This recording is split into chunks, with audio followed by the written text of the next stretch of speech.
자, 이 지도는 우리 터키, 즉 트르키에 지진이 일어난 현장을 얘기해 주고 있습니다. 요게 트르키오 지진이 일어난 지역입니다. 이 전부 다 터키 지역인데요. 여기 바로 다소, 길리기아 다소, 사도 바울의 고향. 그리고 이 지역이 전체가 다 어디 지었다? 아시아 7교회 지역의 모형과 모습을 우리에게 보여주고 있습니다. 자, 그래서 여섯째 이럴 때실 때 큰 지진이 일어나면서 해가 총단같이 검어지고 온 달이 피같이 되고 하늘의 별들이 무화과 대풍에 흔들려서 성과 아이들이 떨어지는 것 같이 땅에 지르며 하늘의 종이축이 말리는 것 같이 떠나가고 각 산과 섬이 제자리에서 옮겼다. 이 7개 7대 사건이 일어납니다.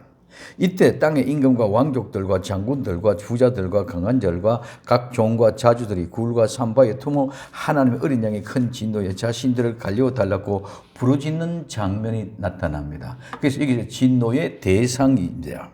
이 장면 다섯째 이날 때실 때 하늘에서 우리가 지난 시간에 순교자들의 제단 안에서 우리의 원수를 언제까지 갚아주기를 원하십니까?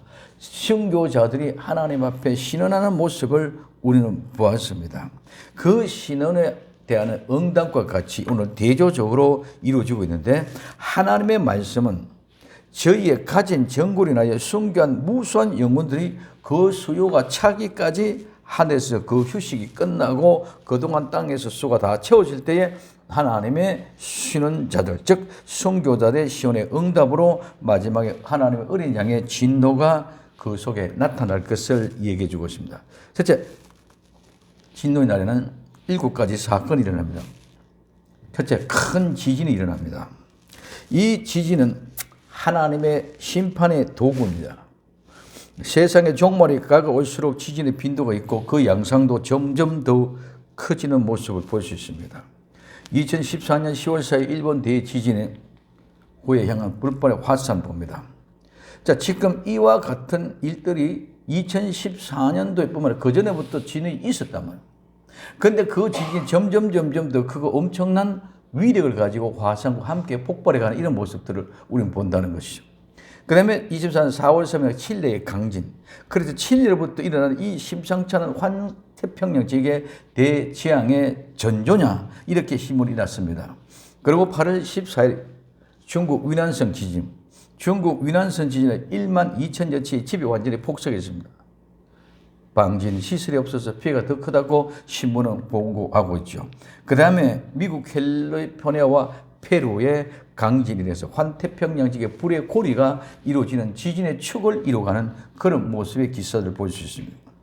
그리고 우리는 지난 트르키의 대지진에서 모두 잠든 새벽에 얕은 땅 밑에서 원자탑 32개가 충격 정도로 갈 지진이 일어나는 모습들을 우리에게 보여줬습니다. 이거는 우리가 생생히 아직까지도 기억에 잠잠할 것입니다. 그래서 지금도 복구하기 위해서 부금을 가지고 함께 지원하는 이런 모습들을 볼 수 있습니다.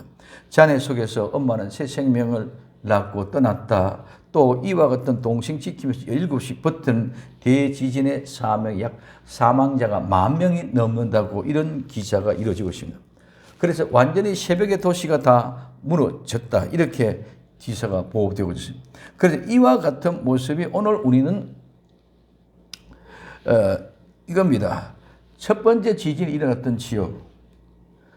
그 다음에 오늘 두 번째 일어났던 지역. 이 지역이 곧 바로 여기가 아까 말씀하셨던 트르키어 지역. 이 전부 다 트르키어 터키인데요. 이 터키인데 이쪽이 길리기아 다소 지역이고 여기가 트르키의 즉 트르키어의 아시아 7개 교회가 지역에 있는 거리와 너무너무 가까이 근처에 있다고 말씀드렸습니다. 그렇다면 이게 지금 현재 우리가 나타난 지도 속에서 있던 이 현장의 모습입니다. 그러면 우리는 그냥 지진이 일어났다. 우리는 이 세상에 많은 사람들이 큰 이상을 가지고 인간적인 계획을 가지고 모든 것을 설계해 나갑니다. 그럼 모든 것은 다 하나도 없이 잔해도 없이 사라질 것까지 사라져버려요. 아시아 7교회 지역 이 지역에도 아시아 7개 교회는 하나도 아직 남아있는 그런 교회는 하나도 없습니다. 우리가 중요히 명심해야 될 것은 우리가 아무리 웅장하고 크게 이루어졌다고 그 하나님의 그 뜻이 거기서 성취되어져 가는 것이 아니라 하나님의 우리를 역사를 주관하셔서 지금까지 진행해 오면서 그 모든 역사 하나하나를 통해서 우리 사람, 인간 한 사람 한 사람, 나와 여러분들, 여러분들, 우리의 부모님들, 선조들, 한 사람 한 사람 모두가 지나오면서 출생했고 죽고 출생했고 죽고 이 모든 여건을 이래서 하나님의 역사를 진행해 가고 있는 줄 믿으시기를 바랍니다. 아시아 7개의 교회를 그것을 세우시고 하나님께서 교훈하시고 우리에게 보여주는 사건 똑같은 것입니다. 역사가 지금 이렇게 진행해 오고 있으면 이렇게 진행되고 앞으로는 이렇게 되어질 것이라는 것을 우리는 깨달아 알 때에 믿음으로 깨어 있을 수 있는 줄 믿으시기 바랍니다. 막연하게 지진이 났네, 종말이네 이런 개념이 아니라 지금 현재 이 7개의 교회의 지역 그 엄청난 하나님의 계시록의 중심에 있었어도 요한계시록 2장 3장 전체가 그 7 교회의 중심 주제입니다. 그 중심 주제 말씀드려요. 지금은 하나도 걷는 교회가 든든히 서 있는 교회가 없습니다. 이와 마찬가지로 내 한 사람이 아주 유명한 사도 바울이 그렇게 큰 일을 해도 사울도 바울은 수명에 한해서 죽고 갔습니다. 이것이 우리에게 뭐를 얘기하느냐? 하나님은 이렇게 역사하셔서 우리 한 사람 한 사람들을 대로 쭉 이어가면서 종말의 마지막에 하나님의 역사가 완전히 처음이요 나중이요 시작과 끝이요 알파와 오메가다. 그럼 이것이 무엇이냐? 이 모든 것들은 우리는 처음이고 끝이고 그러니까 처음이가 하나님이니까 하신다 이러지만은 이 처음과 끝 알파와 오메가 시작과 끝 이 모든 것들은 하나님이 영원한 하나님입니다. 그 영원하신 그 하나님이 시간과 공간 안으로 우리에게 들어오셔서 늘 강조했습니다. 예수님은 우리의 죄를 위하여 죽으러 이 땅에 시간과 공간 안으로 들어오셨다는 것이죠. 그러면 그 죽으러 오신 시간과 공간 안에 그 시작과 끝 주관이 누가 하시느냐? 하나님이 하신다. 마찬가지로 나 인간 한 사람 박교라는 생성을 하나님이 출생시켰고 죽음에 이르기까지 누가 주관하신다? 하나님이 주관하신 줄 믿으시기 바랍니다. 내가 태우고 오고 싶다고 내가 오고 싶은 집안에서 온 것도 아닙니다. 내가 수명을 더 살고 싶다고 더 살고 싶으시는 것이 아닙니다. 모든 것들이 하나님의 주관하시는 대로 왔다가 간다는 것입니다. 그래서 이 모든 것들을 우리가 보여주는 것은 한 사람 한 사람 역사가 이어가면서 역사가 진행되었고 그 역사를 진행해서 마지막 마무리하는 것도 우리 주님이 다시 오심으로 이렇게 마무리한다. 너네들 한 사람의 인간의 역사를 진행했던 것처럼 모든 역사가 쭉 이어갔어. 마지막 끝에 이렇게 해서 끝에 마지막으로 하나님이 결론으로 마무리 짓는다는 것을 우리에게 말하고 있다는 사실을 발견할 수 있기를 예수님의 이름으로 부탁을 드립니다. 그래서 이 터키 지진은 엄청난 충격을 우리에게 줍니다. 그냥 지진이 일어나서 구원물자가 된다 이것만이 아닙니다. 하나님의 예언적인 말씀 속에서 정말 엄청난 은혜가 나타나는 것을 보십시오. 이게 지금 아까 말씀드렸습니다. 더워서 아시아 7개 교회 지역인데 이 모습을 통해서 우리에게 무엇을 이야기하느냐? 지구는 깨어지어서 완전히 황폐할 것을 이사야 선지자가 예언하고 있습니다. 이사야 24장 1절에 여호와께서 땅을 공허하게 하시며 황목하게 하시며 뒤집어 엎으시고 그 거미를 흩으신다고 말하고 있습니다. 이사야 24장 19절 20절 땅이 깨어지고 땅이 갈라지고 땅이 흔들리며 땅에 취한 자같이 비틀비틀하며 침망같이 흔들리며 그 위에 죄악이 중함으로 떨어지고 다시 일지 못하려고 말씀하고 있습니다. 이렇게 땅이 깨어지고 황폐하게 된 까닭은 죄로 인하여 땅이 더러워졌기 때문입니다. 우리의 율법과 하나님의 율례를 어기고 하나님의 영원한 언약을 파괴했기 때문이라고 이야기해주고 있는 것을 우리는 볼 수 있습니다. 오늘 이사야 24장 5절에 땅이 또한 그 주민 아래서 더럽게 되었나 이는 그들이 율법을 범하며 율법을 어기며 영원한 언약을 깨뜨렸습니다. 그리고 배반자가 배반을 행했기 때문이라고 말하고 있습니다. 지진은 죄인들을 하나님의 직무하는 것이고 배반자를 심판하는 도구입니다. 오늘 이사야 24장 16절에 땅 끝에서부터 노래하는 소리가 우리에게 들리기를 의로우신 이에게 영광을 돌리시하도다. 그러나 나는 이러기를 나는 쇠자나였고 나는 쇠자였으니 내게 화가 있도다. 배신자들은 배신하고 배신자들이 더 크게 배신하였다. 마지막에 종말은 점점 심판하고 마지막에 모두가 다 배신자들이 모두가 함께 모여 결집해서 누구랑 적 그리스도와 함께 더불어 예수 그리스도께서 만왕의 왕 되신 예수 그리스도 재림하신 것을 싸우고 대쟁하는 이거 모든 것들이 배반자들의 모습이죠. 예수님이 왜 오셨습니까? 우리를 구원하기 위해서 오셨습니다. 그럼에도 불구하고 구원받은 그 은혜 받는다고 했던 그 사람들이 모두가 다 십자가에 못 박게 하소서. 십자가에 못 박게 서서는 사람 누가 십자가에 못 박겠느냐? 이스라엘 백성들이 그들이 오병이어의 기적 역사를 봤습니다. 칠병이어의 기적 역사를 봤습니다. 수많은 병자가 고치는 모습을 보았습니다. 그런 모든 엄청난 은혜를 발견하고 깨고 있었던 그들이 예수님을 십자가에 못 박게 죽게 하소서. 이게 배반이고 이게 배신 아닙니까? 이스라엘 백성들이 아닌 로마, 이집트, 이방인들이 예수님의 십자가에 못 박게 한 것이 아니라 누가? 이스라엘 백성들이 예수님을 왕으로 삼으려고 했던 그들이 예수님을 십자가에 못 박게 하소서 하는 이게 엄청난 배도요 배반입니다. 오늘 우리는 교회가 얼마나 정신 차리고 깨어있지 않으면 여기에 휩쓸려 모두가 다 밀려갑니다. 마지막에 큰 태풍이 성과일이 종들이 다 넘어져가는 그 엄청난 시대가 곧 도래되고 있다는 것을 볼 수 있습니다. 성경에서 나타난 지진을 보면은 고라 일당에 멸할 때에 이 배반들이죠. 고라 일당. 그 다음에 요나단이 블레셋을 멸할 때에 우시아 왕 때에 엘리야가 굴에 도피했을 때 예수님이 십자가에 돌아가실 때 예수님이 부활하실 때 고기 이스라엘 침공했을 때 두 정인이 성천한 후에 일곱째 대집을 쏟을 때 마지막에 어린 양의 진노의 날에 이런 큰 지진들이 일어난다는 것을 성경에서 말하고 있습니다. 그럼 두 번째, 첫째 지진이라고 두 번째 해가 총담같이 금어진다. 이 해가 총담같이 금어진다면 총담이란 말은 총, 이 총은 머리털로 만든 머리카락으로 만든 이라는 뜻입니다. 이는 머리털에서 유래하여 털로 만든 머리카락으로 만든 의미고 담이라는 말은 거친 삼배나 벽옷으로 본래는 마대나 자루 그래서 이번은 모직천 주로 염소털로 만든 거친 천을 말하면서 이런 천으로 천막, 돛, 카페트들을 만들었는데 이는 마대, 자루, 카페트, 채, 조리, 삼배옷 큰 수염들을 의미합니다. 그래서 이 본래는 물건을 보관하는 자루입니다.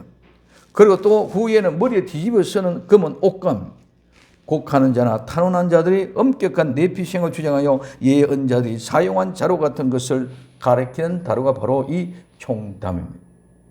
이 총담은 머리카락을 짜서 머리카락으로 천을 같이 짜졌기 때문에 성막에 염소털로 덮개를 짰던 거예요. 이 총담은 그렇기 때문에 빛이 절대로 투과할 수 없는 그런 모습입니다. 오늘 요엘서 2장 10절에 그 앞에서 땅이 진동하며 하늘이 떨며 일월이 캄캄하여 별들이 빛을 거두는다. 해, 달, 별이 모든 빛을 다 거두어버리는 그런 캄캄한 일을 얘기합니다. 오늘 이사야 13장 10절에 하늘의 별들과 별떨기가 그 빛을 내지 아니하며 해가 돋아도 어두며 달이 그 빛을 주지 아니할 것이다. 오늘 마태복음 24장 29에 그날 환난 후에는 해가 즉시 어두워지며 달이 빛을 내지 않으며 별들이 하늘에서 떨어지며 하늘의 권능이 흔들리리다. 이 모두가 다 그냥 이론이 아니고 예가 아니고 실제인 줄 믿으시기를 바랍니다. 역사적인 사실과 같이 실제로 이와 같이 어린 양의 진노의 날엔 해가 총담에 치는 이런 역사가 일어났다는 것입니다. 그래서 생명의 빛이 되신 예수님을 십자가에 못 박는 마음이 바로 이 허감, 총담까지 캄캄한 혼돈입니다. 이스카리온 유다가 예수님을 떼어진 떡 한 조각을 받고 밖에 나가니 어두워진 것, 총담같이 캄캄한 어두워진 밤이었습니다. 이스라엘 앞에 인도하는 불기둥이 뒤로 옮겨질 때에 이스라엘 백성들 앞에는 광명한 빛이고 뒤에는 캄캄한 밤입니다. 그래서 앞에는 광명한 빛이고 뒤에는 총담같이 캄캄한 그런 어둠의 밤입니다. 예수님이 대적하는 대적자들은 모두 앞날에 빛이 없는 어둠의 흑암입니다. 두 번째, 달이 피같이 된다는 것입니다. 오늘 에스겔서 32장 7절에서 8절에 내가 너를 불 끄듯 할 때에 하늘은 가리워서 겨울로 어둡게 하며 해를 구름으로 가리워 달로 빛을 발하지 못하게 할 것이며 하늘의 모든 빛은 내가 내 위에 어둡게 하여 어둠을 내 땅에 베풀리리다. 나 주 여호와의 말이로다. 오늘 마태복음 24장 29절 그 환난 후에 즉시 해가 어두워지며 달이 빛을 내지 않으며 별들이 하늘에서 떨어지며 하늘의 권능이 흔들리라고 말씀하고 있습니다. 오늘 피같이 이 피는 사도행전 2장 20절에 보면 베드로가 해가 어둠으로 달이 피로 변하는 것을 기록한 것을 요엘서 2장 31절에 계시의 종말적인 영어로 말하면서 오순절에 바로 그 사건을 이야기합니다. 주의 크고 영화로운 날이라고 했습니다. 요엘에 관해서 베드로 예수가 이런 웅대한 상징들이 우리를 정말 경계하도록 정신 차리게 해주고 있습니다. 달은 스스로 빛을 발하는 발광체가 아닙니다. 달은 반드시 태양의 빛을 받아서 반사하는 암체입니다. 해가 총단같이 어두워지는 것 때에 달은 피같이 되어질 수밖에 없습니다. 해는 예수님이며 달은 그 빛을 받는 백성들과 같습니다. 그래서 너는 세상의 빛이라는 말은 마태복음 5장 14절에 우리는 예수 그리스도부터 빛을 받아서 세상의 빛을 발하는 것인 줄 믿으시기를 바랍니다. 이게 우리는 저절로 빛이 아니라는 것입니다. 그래서 오늘 이 예수님이 해면 빛을 받는 백성들이 바로 우리는 그 달과 같은 것입니다. 그래서 달은 공창의 확실한 정인이라고 말하게 해주고 있습니다. 솔로몬 왕은 술람미 여인을 사랑했는데 그 여인이 아침빛같이 뚜렷하고 달같이 아름답다고 해같이 맑고 기적을 벌이는 군대와 같이 하다고 솔로몬은 술람미를 이렇게 칭송했습니다. 솔로몬 왕은 우리의 만왕의 왕인 평화의 왕인 예수님의 모형이요. 솔로몬 여인은 그의 신부되는 교회의 성도들을 가리킵니다.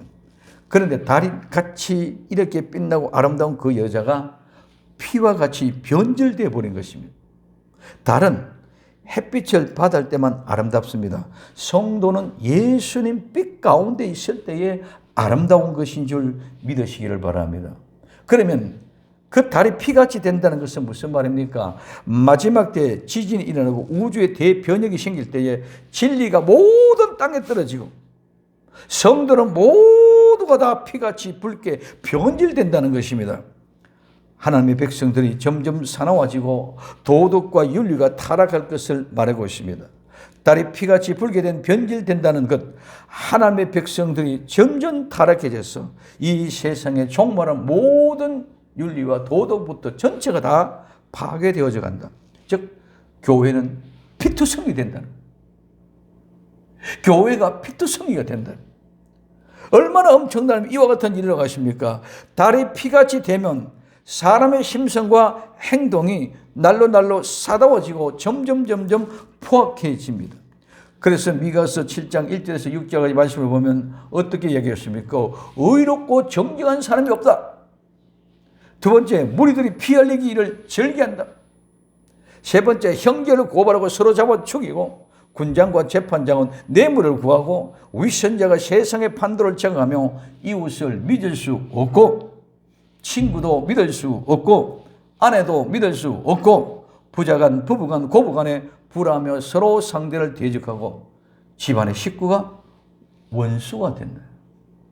이 말은 집안의 식구, 가정의 식구가 원수가 된다는 뿐 아니라 이 집안 식구 관계는 바로 교회의 모습인 줄 믿으시기 바랍니다. 교회 안에서 성도와 성도끼리가 원수가 되어지는 이런 엄청난 피비린내 나는 현장을 우리에게 이야기해 주고 있습니다. 네 번째, 하늘에 별이 떨어집니다. 해는 예수님이고 다른 성도고 별은 교회의 사자, 주의 종들입니다. 오늘 요한계시록 1장 20절에 말씀하고 있습니다. 해는 총단같이 검어지고 달은 피같이 변질 때에 하늘의 별들은 무화과 나무가 대풍에 흔들려서 선 과일이 떨어지는 같이 땅에 떨어집니다. 요한계시록 6장 13절입니다. 예수님의 오른손에 붙잡혀서 흑암의 시대를 비춰야 될 별들이 엄청나게 타락합니다. 일곱째 나팔 시대에는 셋째 천사가 나팔을 보니 횃불 같은 타던 하늘에 큰 별이 땅에 떨어져서 쑥이 되어 강물 3분의 1을 숭물을 만들어 많은 사람들을 죽게 한다고 요한계시록 8장 10절에서부터 22절까지 말하고 있습니다. 다섯째 천사가 나팔을 볼 때 하늘에 떨어진 별 하나가 무조갱 속 연기 속에서 황충의 때를 몰고 나와서 하나님의 인을 맞지 않은 모든 사람들을 다 죽게 하는 엄청난 이 일들을 이루었습니다. 후 3년 반이 들어지면 하늘의 별 3분의 1은 용의 꼬리를 맞고 땅에 떨어지게 됩니다. 요한계시록 12장 4절입니다. 오늘날 우리 한국 교회를 비교하면 지금 현재 우리 모든 일들을 보면은 교회가 지금 5만 개 조금 넘게 있습니다. 목사님들이 8만 명 정도 된답니다. 그 3분의 1이면 약 한 2만 7천 명. 3만에 가까운 수가 목사님들의 모습. 떨어진다는 거죠. 얼마 전에는 우리가 목사님이 권총을 가지고 쏘는 이런 일도 일어났습니다. 음주 사건, 치고 도망가는 것, 간음, 이혼, 폭행하는 사건, 용역 업체를 통해서 사람을 폭력하는 이런 부도덕한 일들이 얼마나 일어나고 있는지를 모릅니다. 이거는 앞으로는 더 엄청난 일들입니다. 이게 별들이 떨어지는 그 모든 모습을 우리는 보여주고 있습니다. 이게 말세에는 모두가 다 부패하고 다 떨어지는 별의 소생들입니다. 마지막 때 우리는 정신 차리지 않으면 모두가 넘어지고 모두가 미혹되어서 그 이끌림을 받아가는 그런 모습을 볼 수 있습니다. 이것이 무엇 때문에 그렇습니까? 대풍에 무화과 나무가 흔들리기 때문에 그렇습니다. 대풍은 큰 바람입니다. 큰 바람. 그렇기 때문에 오늘 세상의 모든 큰 바람과 같은 대세가 떨려고 이끌려가고 있습니다. 모두가 그 대세가 휩쓸려가고 있는데 거기에 빠져나온다는 것은 그 휩쓸려가는 홍수에서 오늘 물이 막 쏟아지는데 거기서 내가 빠져나온다는 것은 결코 쉽지 않습니다. 그러나 이 홍수에 반드시 빠져나와야만이 이 대풍에 흔들려가는데 대풍에서 휩쓸려가지 않고 빠져나와야만이 사는 사람이 되는 줄 믿으시기를 바랍니다. 여기에 무화과는 이스라엘 백성을 이야기합니다. 이 무화과는 겨울에 성장하여 봄에 잎이 떨어지는 맺지 못한 무화과 나무입니다. 예수님께서 긴 세기의 겨울의 종말을 말하고 있고 무화과 나무를 우리에게 보여준 사건입니다. 대풍에 흔들려 익기 전에 떨어진 무화과는 모두 산 독수리나 들짐승의 밥이 됩니다. 해가 총담과 지되고 달이 피같이 될 때의 세계 교회의 대세는 바벨론의 엄풍에 모두 휩쓸려 가게 되어집니다. 이 바람이 속에서 이 바람에 떨어지면 모두 짐승, 즉 그리스도의 밥이 됩니다. 지금은 대풍으로 종들이 흔들리는 시대입니다. 예수님의 오른손에 꽉 잡히지 않으면 무화과 나무의 선과 실처럼 모두 두두둑 떨어지는 이런 떨어지는 사람은 모두가 다 짐승의 밥이 됩니다. 절대로 알곡은 하나님의 추수하는 추수의 종의 알곡의 곳간에 들 것은 어떤 대풍이 물려와도 반드시 추수의 주인이 추수할 때까지 붙어 있는 것인 줄 믿으시기를 바랍니다. 아무리 태풍이 와도, 아무리 폭풍과 와도, 아무리 홍수가 져도 하나님이 추수할 수 있는 알곡은 그 알곡은 태풍 속에도 홍수 속에도 어떤 범람한 강물 가운데 있어도 하나님이 추수할 때까지 붙어 있다. 하나님이 추수하기 전에 간에 전부 다 떨어진 것은 전부 다 짐승의 밥이요 미혹돼서 떨어진 모든 것은 짐승의 밥이 될 수밖에 없다는 것을 우리에게 분명히 이야기해 주고 있습니다. 이때에 정말 우리는 정신 차리고 깨어서 눈을 들어 우리 주 예수 그리스도를 바라보아야 될 것인 줄 믿으시길 바랍니다. 6번째 설교입니다.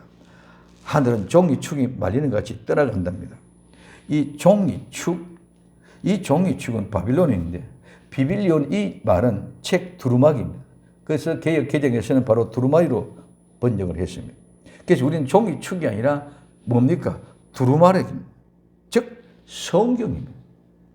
말리는 것 같다. 이 말린다는 것은 둘둘 말다, 말아치우다. 우리가 이 말리는 것은 옛날에 시골에서 덕석이 있죠.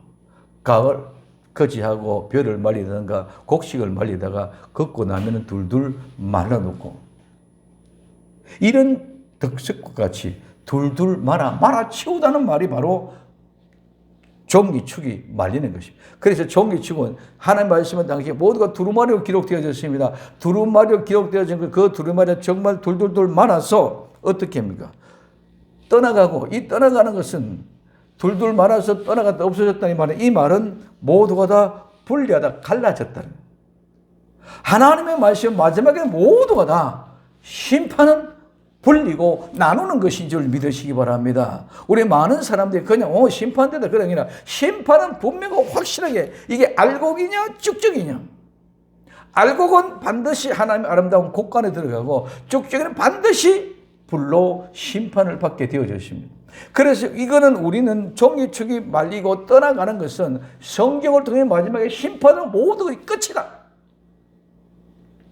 어린 양의 진노는 모든 진노의 심판을 이룹니다.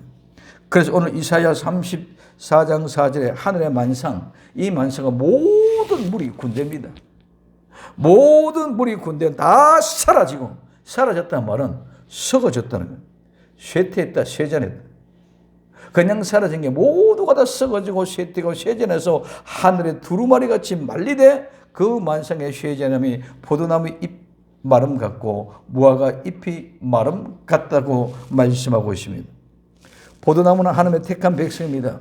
그러므로 이사야 선지자가 하늘들이 두루마리같이 말린다는 말은 두루마리 성경에 말려든다는 것은 상징적으로 하나님의 말씀이고 모든 은혜를 다 거두어 가버린다. 그 이제는 은혜가 끝이 났다는 것입니다. 그렇기 때문에 포도나무의 잎이 말라버리고 앙상하게 되는 것처럼 하나님의 백성들은 상태가 핍절하고 무화과 나무의 잎이 마른 것처럼 사망의 세력이 찾아들 것을 말합니다. 다시 말하면 하늘 종이축이 말리는 것 같이 떠나간다는 말은 은혜의 시대가 끝이 났다는 것입니다. 그래서 베드로후서 3장 10절에 그러나 주의 날이 도적같이 오리니 그날에는 하늘 큰 소리로 떠나가고 체질이 뜨거운 불에 풀어지고 땅과 그 중에 있는 모든 일이 다 드러나기라. 누가복음 21장 26절에 사람이 세상에 임할 생각을 하고 무수함으로 기절하리니 이는 하늘의 권능들이 흔들리겠습니다라고 말하고 있습니다. 마지막 7번째, 각 산과 섬이 제자리에서 옮긴다고 말하고 있습니다. 각 산, 모든 산입니다. 각 산, 모든 산과 섬은 음녀의 바다에 떠 있는 세상 나라의 권세자들을 말합니다. 해가 총단같이 검어지고 달이 피같이 되고 하늘에 무수한 별들이 떨어지며 하늘의 종이축이 말이듯이 떠나가는데 산과 섬만의 제자리에 존립해 있지를 못할 것입니다. 세상 나라와 권세자는 모두 자기 지위를 잃게 되고 상하 계급의 일대의 혼란이 오게 될 것입니다. 지금 벌써 옛날엔 군사부 일체라 그랬습니다. 임금, 서성, 부모. 이제는 그런 것들 하나도 없습니다. 이제는 왕도 대통령도 물러가라는 온 세계가 다 그렇게. 이제는 부모도 내 재산과 내 기분 틀리면 그냥 죽이는 이런 시대가 되었습니다. 서성 가질 수 있는 힘이 없습니다. 지금은 서성들 꿀밤도 하도 제대로 못 주십니다. 폭행이는 그냥 곧바로 신고하면 경찰이 와서 개입합니다. 이런 시대에 모두가 다 이제는 노동자와 노사 관계도 똑같습니다. 이제는 오히려 노조가 주인 회사 측을 더 지배하고 있다는 이런 시대가 됐습니다. 그렇게 지위나 권세나 모든 것이 다 일탈되어져 가는 이런 모습들을 우리는 볼 수가 있습니다. 그래서 이사야 24장 1절에서 3절 여호와께서 땅을 공허하게 하시며 황무하게 하시며 뒤집어 엎으시고 그 거민을 흩트리니 백성과 제사장이 일반이라. 이건 제사장인지 백성인지 같다. 종과 상견이 일반이고 비자와 가모가 일반일 것이며 사는 자와 파는 자가 일반일 것이며 채고하는 자와 채용하는 자가 일반일 것이며 이자를 받는 자와 이자를 내는 자가 자기가 일반일 것이며 땅이 온전히 공허하게 되고 온전히 황무하게 되리니 여호와께서 이 말씀을 하셨느라고 말씀하고 있습니다. 땅이 공허하고 황무하게 된 것 전부 다 하나님이 뒤집어 엎으십니다. 질서가 파괴되어졌습니다. 무질서가 되어졌습니다. 이제는 종과 상견이 없습니다. 사는 자와 파는 자가 구분이 없습니다. 백성과 제사장과 구분이 없습니다.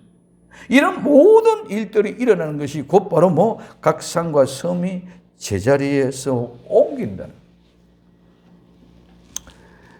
오늘 이 7가지 말씀을 총적으로 정리하면, 첫째는 어린 양의 진노에 날 때 뭐가 났다? 지진이 난다.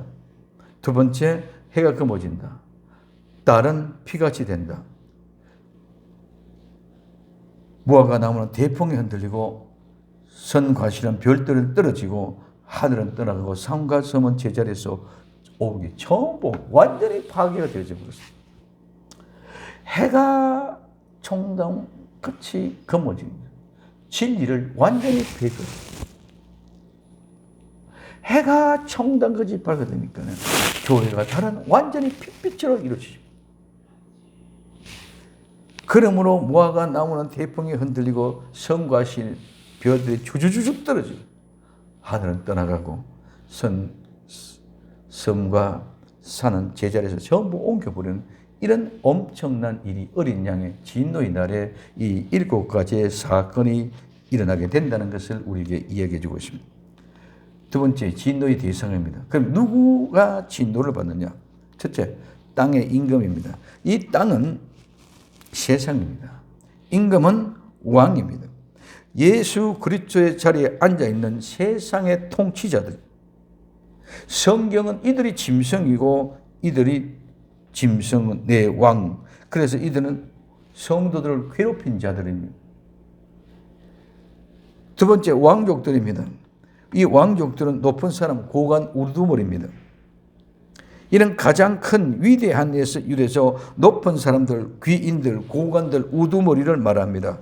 고관들은 총독과 같이 위치해 있는 자들인데 성도들을 핍박하며 주 책임을 지고 있는 사람들이 바로 이 왕족들입니다. 세 번째, 장군들입니다. 이 장군은 천부장, 군사 지휘관입니다.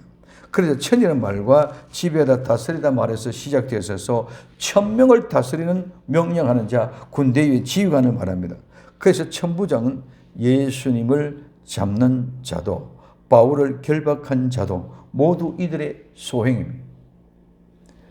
그 다음에 네 번째, 부자들입니다. 이 부자들은 부유한 부자, 즉 민간인들이나 군부에서 권세 잡은 사람들뿐만이 아니라 내 스스로와 자족하고 풍족함에 빠져있는 자들, 이들은 대개 예수님을 영접하지 않습니다. 강한 자들, 오늘 이는 힘 있는 강한 강력한 말인데, 이는 강하다, 능력이 있다 해서 유래되어 신체나 정신이 강한 사람, 강력한 힘이 있는 것을 의미합니다. 그래서 이들은 신, 생물 혹은 사물에도 사용되어져 있는데, 두려움이 없는 이 강한 용사들, 두려움 없는 강한 용사들은 자기 힘으로 과시하고 예수님을 영접하지 않는다는, 속된 말하면 내 주먹을 믿으려고 하는 사람들이 바로 강한 자들의 모습입니다. 그 다음에 각이란 말은 모든입니다. 모든 종은 묵다는 말이나 올가미는 말에서 생포에 걸리다는 말에서 유래돼서 노예, 종은 자기 자신의 자유를 파괴하고 모든 사람의 뜻에 자기를 복종시키는 의미가 있는 것이 바로 종입니다. 종은 자기를 다른 사람의 의지에 내맡긴 사람으로 자기 자신 속에 속해 있지 않고 어떤 다른 사람 속에 속해 있는 사람입니다. 그래서 노예의 삶은 집안의 일이나 공무에 노동과 봉사가 강요되는 그런 사람입니다. 그래서 하청 계급 섬입니다. 이들은 왕과 대조되고, 이들은 상정과 대조되고, 이런 장군들과 대조되고, 부자와 장군 강한 자들과 대조되는 그런 모습입니다. 항상 두려움과 자신의 비천 때문에 절대로 예수님을 영접하지 않는 자들을 얘기해 주고 싶습니다. 마지막에 자주자입니다. 이 자주자는 자유로운, 속박을 받지 않는 면제된 이런 뜻인데, 이들은 종과 구분되어 아무에게도 속박되지 않는 자유인입니다. 그래서 참된 자유인은 예수님께 예속되어서 속할 일이 없어집니다. 어느 곳에도 예속되지 않는 자유하는 방종입니다. 그래서 이 7 종류의 사람은 지상의 모든 계층을 다 포함시킵니다. 즉 부요청 6개, 서민청 종 1종입니다. 이 말은 6대 1입니다. 이 제도는 오늘날 불공평한 사회 제도를 얘기해 주고 있습니다. 그러면 모두가 다 상절이 되어 있습니다. 모두가 다 강한 자가 되어 있고, 모두가 다 왕족이 되어 있고, 스스로 다 잘 사는 이런 지배 구조가 되고, 종은 한 종류밖에 없습니다. 그러니 이 세상이 어떻게 바로 서가겠습니까? 그 다음에 세 번째, 진노의 큰 날입니다. 이 큰 날에는 첫째, 거짓 피난처. 굴, 바위 틈에 숨어서, 이 말은 거짓 피난처를 말하고 있습니다. 굴이나 바위 틈에 들어가서 여기가 내가 살 곳이라고 피나고 있습니다. 그래서 땅의 임금들과 왕족들과 장군들과 부자들과 강한 자들과 각 종들은 지금까지 자기 자리의 세력과 권세와 부와 자유로서 스스로 굴과 바위를 만들고 스스로 피난처를 삼아 왔는지 모르지만 어린 양의 진노의 날엔 모두가 다 백해무익합니다. 아무 쓸모가 없습니다. 재물도 하나님의 진노의 날에는 아무 무익이. 오늘 잠언서 11장 4절에 재물은 진노의 날에는 무익하니 의리는 죽음을 명쾌한다고 기록하고 있습니다. 자기 스스로 피난처를 만들고 그곳에 피하는 자는 참으로 어리석은 자입니다. 아담은 타락 후에 하나님의 말씀을 듣고 타락 후에 어디에? 나무 사이에서 피해서 숨어서 하나님의 낯을 피하려고 했습니다. 절대로 그들 낯에서 피할 수 없습니다. 마지막 심판 날에는 굴과 바위 틈에 들어가 숨은 하나님 낯을 피하려고 합니다. 굴과 산과 바위 틈에 생활하는 원시인의 주거 생활입니다. 그래서 산과 바위 틈에 들어가서 세상의 모든 통신을 두절하고 숨어 있는 것이 예비치라는 모든 사상이 다 잘못되어졌습니다. 그래서 우리는 많은 삶의 마지막 때 예비치러 간다, 숨을 곳에 산다, 저 멀리 오지로 간다, 섬나라로 간다, 별의별 것을 가지고 이 얘기를 많이 하고 있습니다. 지금까지 그들은 호화롭게 살았던 찬란한 문명의 도시가 굴과 바위로 전락되는 날입니다. 하나님이 없는 현대 문명은 영적으로 보면 우상을 섬기는 동굴과 바위 틈에 가는 야만적이고 미개적인 우상의 문명입니다. 오늘 오바더스 1장 3절에 바위 틈에 가는 높은 곳에 사는 자여 내가 중심에 이르기를 누가 낭이 나를 땅에 이끌게 되냐 하니 너희 중심이 교만이 너를 속였도다. 내 독수리 높이 오르며 별사이 깃들지라도 내가 거기서 너를 끌어내리라. 나 여호와가 말하였느라고 말씀합니다. 그래서 오바다스 1장 3절에서 4절까지 하나님이 어떤 곳에 숨었고 높은 곳에 바위 틈에 숨으셔도 하나님이 다 끌어내는 거예요. 어리석은 변호입니다. 오늘 요한계시록 6장 16절에 산과 바위가 이르되 우리 위에 떨어져서 보좌에 앉으신 이의 낯에서 어린 양의 진노에서 우리를 가리우라고 말하고 있습니다. 형상이 없는 하나님은 얼굴에 빛이신데 어두운 가운데 가는 동굴 족속은 아무도 그 빛을 쳐다볼 수가 없습니다. 어두운 동굴은 박쥐의 거처입니다. 박쥐는 낮에는 활동을 못하는 밤의 족속입니다. 땅의 임금들과 왕족들과 장군들과 부자들과 강한 자들과 종, 자주자는 굴과 산과 바위 틈에 숨어는 박쥐 족속들입니다. 이들은 모두 지금까지 예수님을 거절하며 살아온 어둠을 좋아하는 밤의 박쥐들의 족속들입니다. 부와 권세와 세력의 틈에서 끼어온 야바이 족입니다. 진노는 어린 양의 상대적인 말입니다.